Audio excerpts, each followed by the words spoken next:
ಮತ್ತೊಬ್ಬರು ಕಾಲರ್ ಇದ್ದಾರೆ, ಮಾತಾಡ್ಸೋಣ. ನಮಸ್ತೆ. ಓಕೆ, ಈಗ ನೀವು ಪ್ರತಿಭಟನೆ ಮಾಡಬೇಕು ಅನ್ಕೊಂಡಿದ್ದೀರಾ?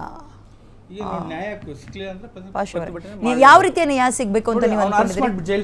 ಅನಂತ್ ಕುಮಾರ್ ಹೆಗಡೆ ಅವರು ಕಂಬಿ ಎಣಿಸ್ಬೇಕು ಅಂತ ನೀವು ಹೇಳ್ತಾ ಇದ್ದೀರಿ. ಅಲ್ಲಿ ನಮಗೆ ಬೇರೆ ರೀತಿ ಒಂದು ಡಿಮ್ಯಾಂಡ್ ಮಾಡಿದ್ರು. ಏನಂತ? ನಿಮಗೆ ಬೇಕಾದ್ರೆ ಏನೋ ನಮಗೆ ಬೇಕಾದ್ರೆ ನಿಮಗೆ ನಾವು ವಾಪಸ್ ತಗೊಳ್ಳಿ, ನಿಮಗೆ ಆರ್ಥಿಕ ನಾವು ಏನು ಕೊಡ್ಬೇಕು, ನಾವು ದುಡ್ಡು ಬೇಕಾದ್ರೆ ನಾವು ಕೊಡ್ತೀವಿ. ಇದನ್ನ ಇಲ್ಲಿ ಯಾರು ಹೇಳಿದ್ದು? ಸುರೇಶ್ ಗೌಡ್ರ ಬಂದು ಮುಖಂಡರುಗಳು ಹೇಳಿದ್ರು ನಮ್ಗೆ, ಅವ್ರ ಜೊತೆ ಬಂದಿದ್ರು. ಅವ್ರು ಬಂದು ನಮಗೆ ಅದೇನೆ ಮುಂದೆ ಹೋಗ್ಬಾರ್ದು, ಆರ್ಥಿಕ ಸಹಾಯಗಳ ಕಲ್ ಅಂತ ಡ್ಯಾಮೇಜ್ ಏನ್ ಆಗಿರ್ಲಿಲ್ಲ ಅಲ್ಲ, ನಮಗೆ ಕೊಡ್ತೀವಿ, ನೀವು ಮುಂದೆ ಹೋಗ್ಬೇಡಿ, ದುಡ್ಡು ಕೊಡ್ತೀವಿ ಸುಮ್ನಾಗ್ಬಿಡ್ರಿ ಅಂತ ನಮಗೆ ಡ್ಯೂಟಿಗೆ ಡಿಮ್ಯಾಂಡ್ ಮಾಡಿದ್ರು.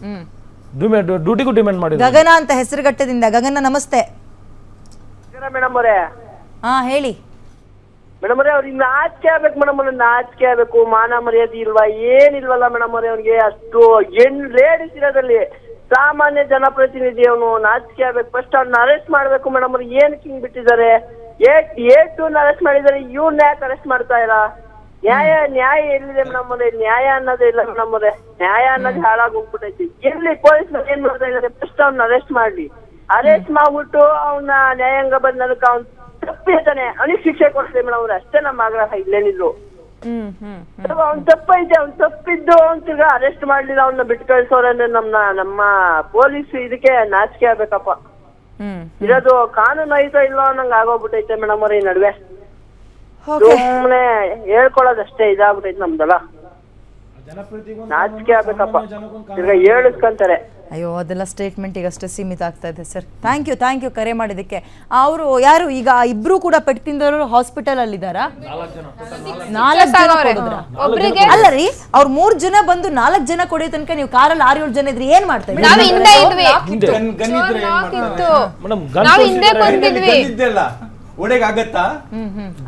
ಅವ್ರು ಹೇಳ್ತಾರೆ ನೀವು ಇರ್ಲಿಲ್ಲ ಜಾಗ, ನಾನು ಇರ್ಲಿಲ್ಲ, ಕೇಳಿಸ್ಕೊಳ್ಳೋಣ. ನಾವ್ ಹಿಂದೆ ಇದ್ವಿ, ಅದು ಕಾರ್ ಫೋಲ್ಡ್ ಮಾಡ್ಬೇಕು. ಅವ್ರು ಎದುರ್ತಾವ್ರೆ, ನಮ್ಮ ಅತ್ತೆ ನಮ್ಮ ಅಂಕಲ್ ಇಬ್ರು ಎದುರ್ತಾವ್ರೆ, ನಮ್ಮ ದೊಡ್ಡಮ್ಮ ಬೈತವ್ರೆ. ಎಂತ ಮಕ್ಳಿದ್ರು? 3 ಜನ. 3 ಜನ. 4 ಜನ ಓದೇ ತಿಂದ್ರು. ಲೇಡೀಸ್ ದೊಡ್ಡಮ್ಮನಿಗೆ ಅನಂತ್ ಕುಮಾರ್ ಹೆಗಡೆ ಅವರೇ ಹೊಡೆದ್ರು, ತಲೆ ಮೇಲೆ ಹೊಡೆದ್ರು. ಅವ್ರ ಕೆಳಗಡೆ ಬಿದ್ರು, ಕಾಲ್ ಕೈ ಗೇಟ್ ಆಗಿದೆ ನಮ್ ದೊಡ್ಡಮ್ಮಂಗೆ. ನಮ್ಮ ಅಣ್ಣ ಎಲ್ಲಾ ವಿಡಿಯೋ ಮಾಡ್ಕೊಳ್ಳೋರು. ಅನಂತ್ ಕುಮಾರ್ ಹೆಗಡೆ ಅವರು ಹೊಡೆದಾಗ ನಿಮ್ ದೊಡ್ಡಮ್ಮ ಕೆಳಗ್ ಬಿದ್ದಾಗ ಯಾಕೆ ವಿಡಿಯೋ ಕಾಲ್ ಮಾಡ್ತಿದ್ದೆ ನಾನು, ಪ್ರೊಟೆಕ್ಷನ್ ಕಾಲ್ ಮಾಡ್ತಿದ್ದೆ. ಹತ್ರ ಯಾರು ಫೋನ್ ಇರ್ಲಿಲ್ಲ, ಕೆಳಗಡೆ ಬಿದ್ದಿತ್ತು. ಅಲ್ಲಿ ಗಲಿಬಿಲಿ ಗಾಬರಿ ನಾವೇನು ಫೋನ್ ಯೂಸ್ ಮಾಡಿಲ್ಲ, ಇವಳು ಒಬ್ಳೆ ಫೋನ್ ಯೂಸ್ ಮಾಡಿದ್ದು. ಅವಳು ಫೋನು ಮಾಡ್ಬೇಕು, ಪೊಲೀಸರ್ಗೂ ಕಾಲು ಮಾಡ್ಬೇಕು, ವಿಡಿಯೋನು ಮಾಡ್ಬೇಕು. ಕಣ್ ಮುಂದೆನೆ ಹೊಡಿತಿದ್ದಾರೆ, ಹೆಂಗೆ ವಿಡಿಯೋ ಮಾಡಕ್ ಆಗುತ್ತೆ ಮೇಡಮ್? ತಿರ್ಗ್ಸ್ ಹೊಡೀರಿ ಅಂತ ಹೇಳ್ಕೊಟ್ಟಿಲ್ಲ ನಮ್ಮ ಮಕ್ಳಿಗೆ, ಆ ಸಭ್ಯತೆ ಕಲ್ಸಿಲ್ಲ ಮೇಡಮ್. ಅವ್ರು ಹೊಡಿತಾ ಇದ್ರು, ಇವ್ರು ಹೇಗ್ ತಿಂತಾ ಇದ್ರು ಅಷ್ಟೇ. ಅವ್ಳ ಕೈಲಿ ಗನ್ ಇತ್ತು. ಮತ್ತೊಬ್ರು ಕಾಲರ್ ಇದ್ದೀರಿ, ಮುಕ್ತರ್ ಅಹಮದ್ ಅಂತೆ ಚಿಕ್ಕಮಗಳೂರಿನಿಂದ. ಹೇಳ್ರಿ ಮುಕ್ತರ್. ಮೇಡಮ್ ನಮಸ್ತೆ. ನಮಸ್ತೆ ಹೇಳಿ. ನೋಡಿ, ಅವ್ನು ಅನಂತ್ ಕುಮಾರ್ ಹೆಗಡೆ ಇದಲ್ಲ, ಅವ್ನ ಪಾರ್ಟಿ ಗೀಟಿ ಎಲ್ಲ ಬಿಟ್ಬಿಡಿ ಮೇಡಮ್, ಅವ್ರದ್ದು ಅವಶ್ಯಕತೆ ಇಲ್ಲ. ಇಡೀ ಪ್ರಪಂಚದಲ್ಲಿ ವಾರ್ ಫೀಲ್ಡ್ ಅಲ್ಲಿ ಏನಂದ್ರೆ ಮಕ್ಕಳಿಗೆ ಮತ್ತೆ ಹೆಣ್ಣು ಮಕ್ಳ ಮೇಲೆ ಕೈ ಎತ್ತೋರು ಅಯ್ಯೋಗಿರೋ ವಾರ್ ಫೀಲ್ಡ್ ಅಲ್ಲಿ ಕೂಡ ಪ್ರಯೋಜನ ಇಲ್ಲ. ಹೌದಾ ಮೇಡಮ್?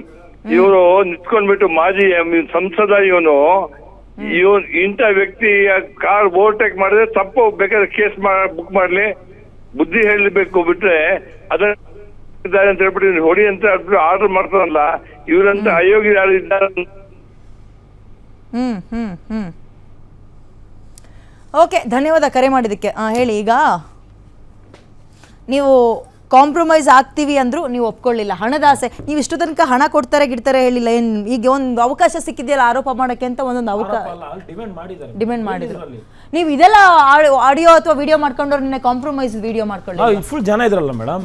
ಈಗ ನಾವು ಅಂದ್ರೆ ನಮ್ಗೆ ನೋಡೋದು ನಾವು ಈಗ ನಾವು ಬಿಜೆಪಿ ಲೀಡರ್ಸ್ ಇರ್ಬೋದು, ಬಟ್ ನಾವು ಒಂದೇ ಊರಲ್ವಾ, ನಮಗೆ ಒಂದು ಕಾಂಪ್ರಮೈಸ್ ನಾವು ದಬಸ್ಪೇಟೆನೆ ಎಲ್ಲ. ದಬಸ್ಪೇಟೆ ಅಂದ್ರೆ ಎಲ್ಲ ಅಲ್ಲಿ ಎಲ್ಲ ನಮ್ಮ ಬಿಜೆಪಿ ಒಂದು ಅಂದ್ರೆ ಪಕ್ಷ ಅಲ್ಲ, ನಮ್ಮ ಮನುಷ್ಯರೆಲ್ಲ ಒಂದೇ ಅಲ್ವಾ. ಈಗ ಪಾರ್ಟಿ ಬೇರೆ ಆದಂತಲ್ಲ, ಎಲ್ಲ ನಾರ್ಮಲ್ ಆಗಿ ಒಂದು ನಮ್ ನ್ಯಾಯ ಕೊಡಿಸ್ತಾರಂತ ನಾವೇನೋ ಬಂದು ಅವ್ರ ಪಾರ್ಟಿ ಅವ್ರಿಗೆ ಏನೋ ಒಂದು ಹೇಳಿ ಇದ್ ಮಾಡ್ತಾರೆ. ಮತ್ತೊಬ್ರು ಕಾಲರ್ ಯಾರು ಇದ್ದಾರೆ, ಮಾತಾಡಿಸ್ಬಿಡೋಣ.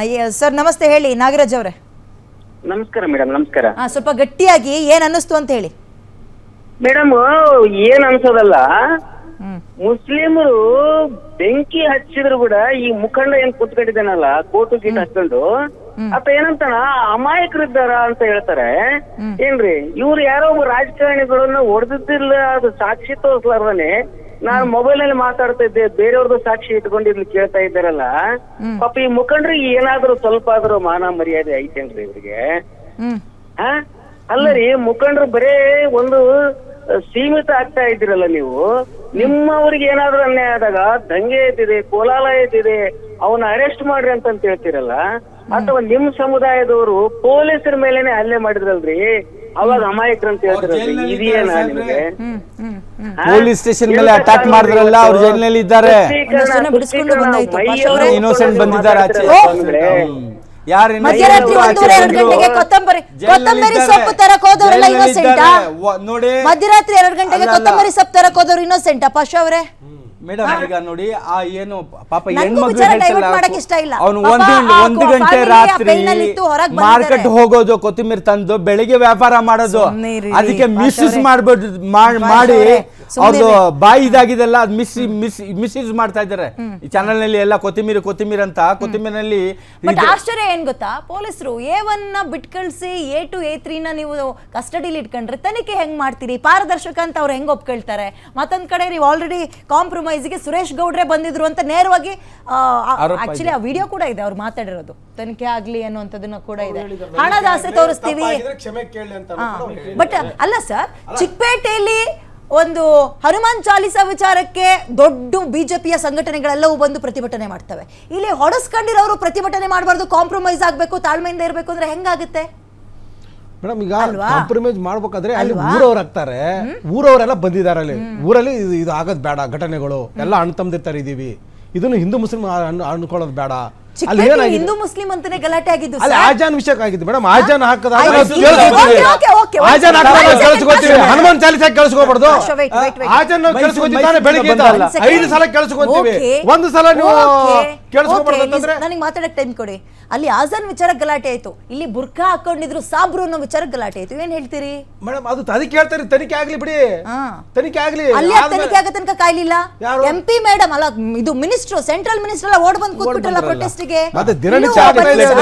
ಮುಸ್ಲಿಂ ಅಂತ ಬರಬೇಡಿ, ನಂಗೆ ಗೊತ್ತು ನಿಮ್ ಮನ್ಸು ಒಪ್ಪಲ್ಲ ಮುಸ್ಲಿಂ ಅಂತ ಬಂದು ಪ್ರೊಟೆಸ್ಟ್ ಮಾಡಕ್ಕೆ. ಒಬ್ಬ ಹೆಣ್ಮಗಳು ವಧೆ ತಿಂದಿದ್ದಾಳೆ, ತನಿಖೆ ಆಗ್ಲಿ ಶಿಕ್ಷೆ ಆಗ್ಲಿ ಅಂತ ಹೇಳ್ತಾ ಇದ್ದಿಲ್ಲ ಸ್ಟಾರ್ಟಿಂಗ್, ಇದಕ್ಕೆ ಕಾನೂನು ಬೇಕು, ಇದಕ್ಕೆ ಶಿಕ್ಷೆ ಮೇಡಮ್. ಆತರ ಹೇಳ್ತಾ ಹೋದ್ರೆ ಸಾವಿರಾರು ಉದಾಹರಣೆಗಳಿದಾವೆ ಹೇಳ್ತಾ ಹೋದ್ರೆ. ಇದೊಂದಕ್ಕೆ ಸೀಮಿತ ಮಾಡ್ತಾ ಇರೋದಕ್ಕೆ ನಾವು ಇದೊಂದೇ ಮಾತಾಡ್ತಾ ಇದೀವಿ. ಆತರ ಹೋದ್ರೆ ಸಾವಿರಾರು ಇದಾವೆ ಹೇಳಕ್ಕೆ. ಓಕೆ, ಈಗ ನೀವು ತನಿಖೆ ಆಗ್ಲಿ ಅಂತ ಹೇಳ್ತಾ ಇದ್ದೀರಿ, ಸೊ ನೋ ಕಾಂಪ್ರಮೈಸ್ ಅಂತ ಇದ್ದೀರಿ. ನಮಗೆ ನ್ಯಾಯ ಸಿಗ್ಲೇಬೇಕು. ನಮ್ ಜನಾಂಗದ ಮೇಲೆ ಜಾತಿ ನಿಂದನೆ ಮಾಡಿದ್ದಾರೆ, ಸಾಬ್ ಅಂದಿದ್ದಾರೆ. ಆ ಮನಸ್ಥಿತಿ ಇದು ಇದೆಯಲ್ಲ, ಅದನ್ನ ಬಿಜೆಪಿ ನಾಯಕರು ಹೋಗಾಳಿಸ್ಬೇಕು, ನಮಗೆ ನ್ಯಾಯ ಬರಬೇಕು. ನೀವ್ ಯಾಕೆ ರಾಜಕೀಯ ಹೇಳ್ತೀರಿ? ರಾಜಕೀಯ ಅಲ್ಲ ಮೇಡಮ್, ಈಗ ನಮ್ಗೆ ಹೇಳಿದಾರಲ್ಲ ಮೇಡಮ್, ಒಂದ್ಸತಿ ಹೇಳಿದಲ್ಲ, ಏನ್ ಪರಿಹಾರ? ಹಲ್ಲು ಉದ್ರಿಸಿದ್ದಾರೆ ಅಂತ ಹೇಳಿದ್ರಿ. ಈಗ ನನಗಾಗಿದೆ, ನನ್ನ ಫ್ಯಾಮಿಲಿಗೆ ಆಗಿದೆ, ನಾಳೆ ಇನ್ನೊಂದು ಫ್ಯಾಮಿಲಿಗೆ ಆಗ್ಬೇಕು, ಅಂತ ಹೇಳ್ತೀರಿ. ನೆಕ್ಸ್ಟ್ ಇನ್ನೊಂದು ಫ್ಯಾಮಿಲಿಗೆ ಆಗ್ಬಾರ್ದಲ್ಲ. ನಮಗಾಗಿದೆ ನೋವು, ಮತ್ತೊಂದು ಇನ್ನೊಂದು ಫ್ಯಾಮಿಲಿ ನೋವನ್ನು ಅನ್ನಿಸ್ಬಾರ್ದಲ್ಲ ನಮ್ ಜನಾಂಗದ್ದು. ಮತ್ತೆ ಹೊಡಿದ್ರೆ ತಿರ್ಗಾ ಇವ್ರು ಮಾಡಿದ್ರು ಅಂತ ಹೇಳಿ 6 ಸ್ಟಿಚಸ್ ಹಾಕಿದ್ದಾರೆ ಒಬ್ರಿಗೆ, ಇನ್ನೊಬ್ರಿಗೆ ನರ ಮೂವ್ ಆಗಿದೆ. ಇದು 6 ಹೋಲ್ಗೆ ಆಗೋ ತರ ಹೊಡೆದ್ರು, ಯಾರು ಇಲ್ಲ ಬಂದ್ರು. But I am really sorry. ಏನ್ ನನ್ಗೆ ಆಶ್ಚರ್ಯ ಅಂದ್ರೆ ಎಲ್ಲಾನ ವಿಡಿಯೋ ಮಾಡ್ಕೊಳ್ತೀರಿ ನೀವು. ಅನಂತ್ ಕುಮಾರ್ ಹೆಗಡೆ ಹೊಡೆದ್ರು ಅಂತ ಆರೋಪ ಮಾಡ್ತೀರಿ, ಆ ವಿಡಿಯೋ ಸಿಗಲ್ಲ. ರಾಜಕೀಯ ವ್ಯಕ್ತಿ ಅಂತಾನೆ ಗೊತ್ತಿರ್ಲಿಲ್ಲ ಇವರಿಗೆ. ಸರಿ, ನಾ ಬಂದಿದ ತಕ್ಷಣ ಹೊಡಿತಿದ್ದಾರೆ, ಆಮೇಲೆ ಅವ್ರು ಹೇಳಿದ್ದಾರೆ ನಾನೊಬ್ಬ VIP, ನಾನೊಬ್ಬ ಇವನು ಅಂತ. ಅವ್ರ ಗನ್ ಎಲ್ಲ ಸಫಾರಿಗೆ ಬಂದಿದಾರಲ್ಲ, ಗನ್ ಹಿಡ್ಕೊಂಡಿದ್ದಾರೆ, ದೊಡ್ಡ ಒಬ್ಬ ನಾಯಕ ಅಂತ ಹೇಳಿ ಯಾರು ಒಂದ್ ಹೇಳ್ಬಿಡ್ತೀನಿ, ಕ್ಲಾರಿಟಿ ಕೊಟ್ಬಿಡ್ತೀನಿ. ನಾನು ಮುಸ್ಲಿಂ ಅನ್ನೋ ಕಾರಣಕ್ಕೆ ನನಗೆ ಹಿಂದೂಗಳು ಬಸ್ ಸೀಟ್ ಕೊಡ್ಲಿಲ್ಲ, ಆ ಮನಸ್ಥಿತಿಯಿಂದ ನೀವು ಹೊರ ಬನ್ನಿ, ಇನ್ನೊಂದು ಧರ್ಮದವರು ಹೊರ ಬರ್ಲಿ, ಅಷ್ಟೇ ನಾನು ಕೇಳೋದು. ಎಲ್ಲರೂ ಒಟ್ಟಾಗಿ ಹೋಗೋಣ. ಲಾಸ್ಟ್ ಕಾಮೆಂಟ್ ಪಾಶಾ ಅವರೇ. ಮೇಡಮ್ ನೋಡಿ, ಈಗ ನಮ್ಮ ಕರ್ನಾಟಕದಲ್ಲಿ ಹಿಂದೂ ಮುಸ್ಲಿಂ ಅಂತ ಬರಬಾರ್ದು. ನಾವು ಅದಕ್ಕೆ ಹೋರಾಟ ಎಲ್ಲ ಮಾಡ್ತಾ ಇದೀವಿ, ಎಲ್ಲ ಚೆನ್ನಾಗಿದ್ದೀವಿ ನಾವು. ಕೆಲವು ಜನ ಇದ್ದಾರೆ, ಈ ಲೀಡರ್ಸು ನಮ್ಮರಲ್ಲಿದ್ದಾರೆ, ಹಿಂದೂಗಳಿನಲ್ಲಿ ಇದ್ದಾರೆ, ಅವ್ರ ಮೇಲೆ ಕ್ರಮ ಆಗಬೇಕು. ಈ ಭಾಷಣೆ, ಕೋಮುವಾದಿ ಭಾಷಣೆ, ಶಾಂತಿ ಕದಡು ಭಾಷಣೆ ಇದೆಲ್ಲ, ಅದ್ರ ಮೇಲೆ ತುಂಬಾ ದೊಡ್ಡ ಕ್ರಮ ತಗೊಳ್ಬೇಕು. ಅದಾದ್ರೆ ನೋಡಿ ನಮ್ಮ ಕರ್ನಾಟಕ ಶಾಂತಿಯಾಗಿರುತ್ತೆ. ಇಲ್ಲಾಂದ್ರೆ ಅಲ್ಲಿ ನಡೀತಾ ಇರೋದು ಭಾಷಣದ ವಿಚಾರ ಏನ್ ಗೊತ್ತಾ, ಬರೀ ಅದು ಸೂಲಿಬೆಲೆ ಅವರಿಗೆ, ಶ್ರೀಕಾಂತ್ ಶೆಟ್ಟಿಗೆ, ಮುತಾಲಿಕ್ ಅವರಿಗೆ ಆಗ್ಬಾರ್ದು, ಇನ್ನೊಂದು ಧರ್ಮದಲ್ಲೂ ಕೆಲವರಿಗೆ ಕಡಿವಾಣ ಹಾಕ್ಬೇಕು. ಒಂದ್ ಸೈಡ್ ಒನ್ ವೇ ಹೋಗ್ತಾ ರಾಜ್ಯಕ್ಕೆ ಇದರಲ್ಲಿ ಲಾಭ ಪಡಬಾರ್ದು. ಏನಂದ್ರೆ ನೋಡಿ, 2 ಕಡೆ ನೋಡ್ಬಿಟ್ಟು ಕಾನೂನು ಏನಿದೆ ಅದು ಕಾನೂನು ಕ್ರಮ ತಗೋಬೇಕು. ಓಕೆ, ನೀವು ಹೇಳಿ. ನೋಡಿ ಈ ಪ್ರಕರಣಕ್ಕೆ ಸಮಗ್ರ ತನಿಖೆ ಆಗ್ಬೇಕು. ಇದು ಊಹಾಪೋಹಗಳು ಇಲ್ದಿರೋದೆಲ್ಲ ಗೂಬೆ ಕೊಳಿಸೋದು, ಬೇರೆ ಬೇರೆ ಎತ್ತು ಕಟ್ಟುವಂತ ಕೆಲಸ. ಯಾವ್ದು ಇಲ್ದೇ ಇರೋದು? ಈಗ ಅವ್ರು ಹೇಳಿದ್ರು ದುಡ್ಡು ಕೊಡ್ತೀವಿ ಅಂತ ಹೇಳಿದ್ರು, ಇಷ್ಟೊತ್ತು ಅದು ಬರಲಿಲ್ಲ. ಈ ರೀತಿ ಆಗಿದೆ, ಅದನ್ನು ಆಗಿದ್ರೆ ತಪ್ಪೇ. ದುಡ್ಡಿನಿಂದ ಯಾವ್ದನ್ನು ಕೂಡ ನೋವುನ ಕೊಂಡ್ಕೊಳಕ್ಕಾಗಲ್ಲ, ನೋವುನ ಮರೆಯಕ್ಕಾಗಲ್ಲ. ಸಮಗ್ರ ತನಿಖೆ ನಿಮ್ಮ ಧರ್ಮದ ಸಂಘಟನೆಗಳೆಲ್ಲವೂ ಒಟ್ಟಾಗ್ತೀವಿ, ನಾವು ಹೋರಾಟ ಮಾಡ್ತೀವಿ ಅಂತಿದ್ದಾರೆ. ಎಲ್ಲಿ ತನಕ ಹೇಗೆ ಹೋಗುತ್ತೆ ಈ ತನಿಖೆ ನೋಡೋಣ. ಬಟ್ ಒಂದು ಆಶ್ಚರ್ಯ ಏನಪ್ಪಾ ಅಂತ ಹೇಳಿದ್ರೆ, ಥ್ಯಾಂಕ್ ಯು. ಒಟ್ಟು 5